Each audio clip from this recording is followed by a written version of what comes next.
DJ মামলায় অভিষেক বন্দ্যোপাধ্যায়ের কণ্ঠস্বরের নমুনা। হাইকোর্টের নির্দেশে আজ কণ্ঠস্বরের নমুনা দেওয়ার কথা। বিধাননগর আদালতে কণ্ঠস্বরের নমুনা দিতে হবে অভিষেক বন্দ্যোপাধ্যায়। তিনি ইতিমধ্যেই বাড়ি থেকে রওনা দিয়েছেন। যে ছবি এই মুহূর্তে আপনারা দেখছেন, হাইকোর্টের করা হুঁশিয়ারিতেই কাজ হলো কার্যত। বিধাননগর আদালতে কণ্ঠস্বরের নমুনা দিতে রওনা দিলেন অভিষেক বন্দ্যোপাধ্যায়। দুবার হাজিরা এড়িয়েছেন। শেষ পর্যন্ত কলকাতা হাইকোর্টের কড়া হুঁশিয়ারির পর ডিজে হুঁশিয়ারি মামলায় বিধাননগর আদালতে কণ্ঠস্বরের নমুনা দেওয়ার জন্য রওনা দিয়েছেন অভিষেক বন্দ্যোপাধ্যায়। এই মুহূর্তে তার গাড়ি কতদূর জানবো বিস্তারিত। সুদীপ্ত প্রতিনিধি আমাদের সঙ্গে রয়েছেন। সুদীপ্ত, দেখো, ডিজে বিতর্ক মামলায় তাকে আজকে বিধাননগর আদালতে আসতে হচ্ছে। অভিষেক বন্দ্যোপাধ্যায় আজকে কণ্ঠস্বর নমুনা সংগ্রহ করা হবে। এই মুহূর্তে ঠিক 11টা নাগাদ যখন কালীঘাট থেকে বেরিয়েছিলেন অভিষেক বন্দ্যোপাধ্যায় কালীঘাট রোডের বাড়ি থেকে, এখন 11টা 43 বাজছে, বাড়ি থেকে এখন 11টা 43 বাজছে 44, এবং এই মুহূর্তে তিনি দাঁড়িয়ে রয়েছেন একদম বিধাননগরে। তিনি কিন্তু ঢুকেই পড়েছেন আর কিছুক্ষণের মধ্যে করুণাময়ীতে রয়েছেন এই মুহূর্তে তিনি, অর্থাৎ আর 5 থেকে 7 মিনিটের মধ্যে 5-7 মিনিটের মধ্যেই তিনি কিন্তু পৌঁছে যাবেন বিধাননগর আদালতে। এবং আজকেই তার যে কণ্ঠস্বর নমুনা সংগ্রহ করা হবে সেই কণ্ঠস্বর নমুনা কিন্তু সংগ্রহ করা হবে। একদিকে যেমন এর আগে সিআইডির দপ্তরে রাখা হয়েছিল রিজু দত্তকে, তাকে সাক্ষী হিসেবে ডাকা হয়েছিল, এবং একই সঙ্গে বিকর্ণ নস্কর গোসাবার বিধায়ক তাকেও কিন্তু ডাকা হয়েছিল, এবং তিনি বেশ কিছু অভিযোগ করেছিলেন যে লিস্টের কথা বলা হয়েছিল, এবং সেখানে দাঁড়িয়ে আর কোনো কথা তিনি বলেছেন কিনা এই সমস্ত বিষয়গুলোকে রেখেই তার কিন্তু কণ্ঠস্বর নমুনা সংগ্রহ করা হবে।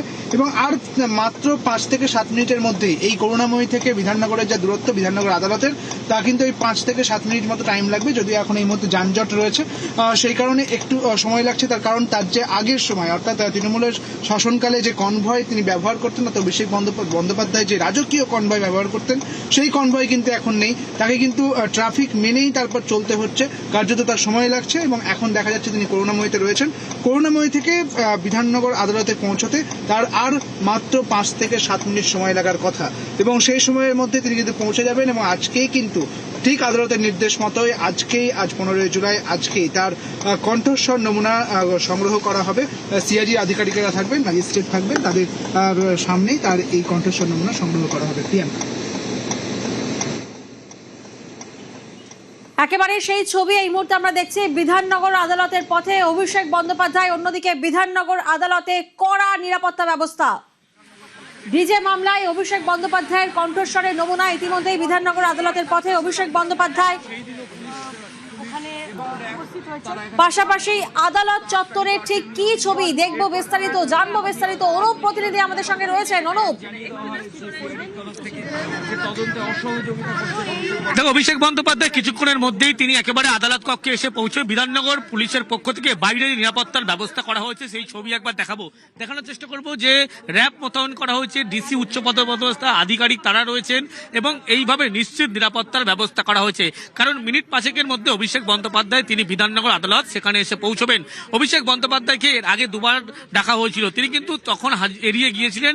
সেখানে তার কণ্ঠস্বর পরীক্ষা করা যায়নি। এক্সপার্ট তারা এসেছিলেন, তারা এসে ফিরে যেতে হয়েছিল। কিন্তু দেখা যায় যে আজকে আদালতের হাইকোর্টের নির্দেশের পরবর্তী ক্ষেত্রেই অভিষেক বন্দ্যোপাধ্যায় তিনি আসছেন। ম্যাজিস্ট্রেটের উপস্থিতি এবং অন্যদিকে এফএসএল এর উপস্থিতি, তারাই কিন্তু এই কণ্ঠস্বরের নমুনা তারা সংগ্রহ করবে। অভিষেক বন্দ্যোপাধ্যায়কে সিআইডির পক্ষ থেকে জিজ্ঞাসাবাদ করা হয়েছিল যে ডিজে মন্তব্যের কারণে, সেখানেও তিনি কিন্তু জানিয়েছিলেন যে সেই মন্তব্য তার ছিল, কিন্তু সিআইডির পক্ষ থেকে বলা হয়েছিল, আদালতে আপিল করা হয়েছিল, তার কণ্ঠস্বর নমুনা কিন্তু সংগ্রহ করা হবে। সেই কারণেই অভিষেক বন্দ্যোপাধ্যায় ইতিমধ্যেই তিনি আজকে আসছেন আদালতের নির্দেশ মেনে। যেহেতু আদালতের পক্ষ থেকে বলা হয়েছিল যদি তিনি হাজিরা না দেন বা কণ্ঠস্বর পরীক্ষা না সহযোগিতা করেন, সেক্ষেত্রে তার রক্ষা কবচ মামলা সেটা কিন্তু প্রত্যাহার করা হবে। তারপরেই অভিষেক বন্দ্যোপাধ্যায় আদালতের নির্দেশে তিনি এই মুহূর্তে বিধাননগর আদালত সেখানে এসে পৌঁছবেন। এবং ইতিমধ্যে কিছুক্ষণ আগে তুমি দেখতে পেলে যে সিআইডির আধিকারিক থেকে শুরু করে এফএসএল এর আধিকারিক তারা এসে পৌঁছে, যে ম্যাজিস্ট্রেট উপস্থিতিতে হবে তিনিও কিন্তু এসে পৌঁছে যান। সব মিলে বলা যায় অভিষেক বন্দ্যোপাধ্যায় তিনি কিছুক্ষণের মধ্যেই এসে পৌঁছবেন। একেবারেই অনুপ, ঠিক ভোট প্রচারে কোন মন্তব্যের জন্য বিতর্কে অভিষেক বন্দ্যোপাধ্যায়, শোনাবো আপনাদের। যারা বাংলাকে বঞ্চিত করেছেন, আমাদের লাইনে দাঁড় করিয়েছেন, আর আমাদের বাংলাদেশি বলে দাগিয়ে দিয়েছেন, 4 তারিখে রবীন্দ্রসঙ্গীতের সাথে হালকা করে একটু ডিজেও বাজবে। রবীন্দ্রসঙ্গীত তো প্রতিবার বাজে, তার সাথে হালকা করে একটু ডিজে বাজবে। এবার যারা বেশি লম্পজম্প করছেন, আমাদের সৌজন্যতা, আমাদের দুর্বলতা নয়, আমাদের যদি ভেবে রাখেন যা ইচ্ছা তাই করবো আর তৃণমূল চুপ থাকবে, বাংলার মানুষ চুপ থাকবে, জবাবটা এমন ভাবে দিতে হবে, কড়ায় গন্ডায়